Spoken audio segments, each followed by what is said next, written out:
वज़ीर-ए-आज़म इमरान खान ने इत्तेहादियों को तमाम तहफ़्फ़ुज़ात दूर करने और वादे पूरे करने की यकीन दहानी कराई है। ज़ोहराने के मौके पर इत्तेहादियों ने वज़ीर-ए-आज़म के सामने शिकायत के अंबार लगा दिए। वज़ीर-ए-आज़म इमरान खान ने कहा कि हम तमाम लोग पाकिस्तान को बेहतर बनाने के लिए यकजा हैं। अपोजिशन मुल्क को नुकसान पहुँचाने पर तुली हुई है। अपोजिशन उन्हें ब्लैकमेल करने की कोशिश कर रही है। ये सबको मालूम है कि वो ब्लैकमेल नहीं होने वाले। अगर नैब केसेस में रियायत ही देनी है तो अपोजिशन से बातचीत का क्या फ़ायदा।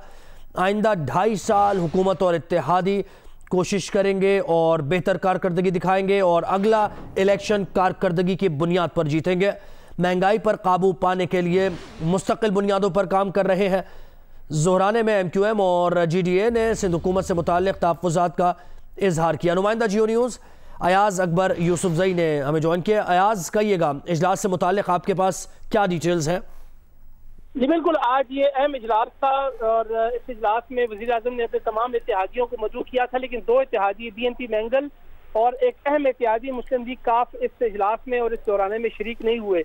जो इत्तेहादी शरीक हुए हैं उन्होंने भी तहफ़्फ़ुज़ात का इजहार किया है और शिकायत के अंबार लगा दिए और ज़्यादातर इत्तेहादियों ने, जिनमें GDA जो अंदरूनी सिंध की एक इत्तेहादी जमात है और उसके साथ साथ मुस्लिम लीग फंक्शन, उन्होंने अंदरूनी सिंध को तरक्याती काम और मेगा प्रोजेक्ट के हवाले से ये कहा है कि जो इग्नोर किया गया है और किसी किस्म का ना तो वफाकी हुकूमत और ना ही सूबाई हुकूमत, दोनों ने अंदरूनी सिंध को मुकम्मल तौर पर इग्नोर किया है और अंदरूनी सिंध के जो अवाम है उनके साथ सोतेला सा सलूक कर रखा है और उनको किसी किस्म के जो है वो प्रोजेक्ट से उन्होंने मुस्तफीद नहीं हो सके। इसके साथ साथ इत्तेहादियों ने जो हल्के के जरीना मसाइल होते हैं, जिसमें साफ पीने का पानी है, तालीमी इदारों की अपग्रेडेशन है और दीगर जो मसाइल है, उस पर भी तहफ़्फ़ुज़ात का इज़हार किया कि वफाकी और सूबाई हुकूमतों ने बिल्कुल इस किस्म की जो मसाइल है उस तरफ बिल्कुल भी जो है उनकी तवज्जो नहीं थी। इसके साथ जो अहम इत्तेहादी है बलूचिस्तान अवामी पार्टी, जिनकी हुकूमत भी है, और वज़ीर आला बलूचिस्तान ने खुद वज़ीर-ए-आज़म से शिकायत की है कि जी बलूचिस्तान को भी जो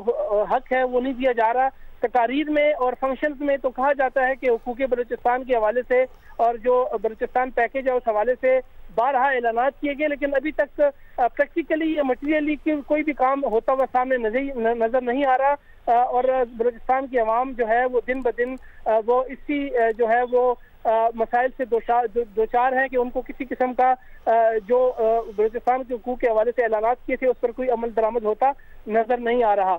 इसके साथ साथ जो अहम इत्तेहादी है MQM, उन्होंने भी तहफ़्फ़ुज़ात का इजहार किया और ये कहा कि सिंध के हर महकमे में सिर्फ पीपल्स पार्टी का कंट्रोल है, वफाक कुछ नहीं कर रही और साथ साथ सिंध की ब्यूरोक्रेसी वफाक के मनसूबों को भी पीपल्स पार्टी की से मर्जी से चलाया जा रहा है। उन्होंने वज़ीर-ए-आज़म को ये भी कहा और फहमीदा मिर्जा ने कहा कि वफाक के मनसूबे मुंतखब अरकान पार्लियामेंट को नजरअंदाज करना मुनासिब नहीं है और उन्होंने वज़ीर-ए-आज़म साहब को मुखातिब होकर कहा कि वज़ीर-ए-आज़म साहब अंदरूनी सिंध के मसाइल इत्तेहादियों ने ये तमाम तहफ़्फ़ुज़ात वज़ीर-ए-आज़म के सामने रखे हैं। बहुत शुक्रिया अयाज अकबर यूसुफजई, आपने डिटेल्स दी।